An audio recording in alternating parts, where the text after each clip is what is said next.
Guys এখন খিদে লাগছে, চলো কিছু খাওয়া যাক। ঠিক আছে, এখন আজকে আমি যাব এটিএমে টাকা তুলতে। ঠিক আছে, বাজারে যাবো, এটিএমে টাকা তুলতে যাব। চলো একটা গোটা ডিম সিদ্ধ নিয়ে নিয়েছি, ডিম সিদ্ধটা খাওয়া যাক। ঠিক আছে গাইজ, চলো ফাইনালি ডিম সিদ্ধটা গালের মধ্যে ঢুকিয়ে দিয়েছি। ও হেভি খেতে ডিম সিদ্ধটা খেয়ে এবার ভাবছি চলো বাজারের দিকে যাওয়া যাক টাকা তুলতে। আমার 20 লাখ টাকা আমি জেড এক্সটেনারকে সাথে নিয়ে যাচ্ছি। দেখো জেড এক্সটেনারকে বের করেছি, জেড এক্সটেনারকে সাথে নিয়ে চলে এলাম বাজারে এটিএমের দিকে টাকা তুলতে। ঠিক আছে, চলো টাকাটা তোলা যাক এটিএম থেকে। ঠিক আছে, এটিএমের মধ্যে এবার প্রবেশ করি। চলো এটিএমের মধ্যে প্রবেশ করেছি, করে কি দেখলাম এটিএমের গেট ভাঙা। গাইজ দেখো এটিএমের গেট ভাঙা। তারপর এটিএম দিয়ে কিছু টাকা তুললাম। ঠিক আছে, কিছু টাকা তুলে নিয়ে ফাইনালি এটিএম দিয়ে এবার টাকা তুলে নিয়েছি।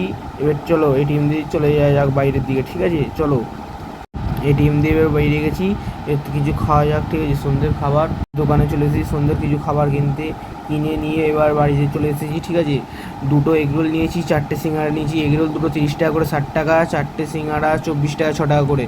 বা আজকের মিনি ব্লগটা এতটাই ছিল।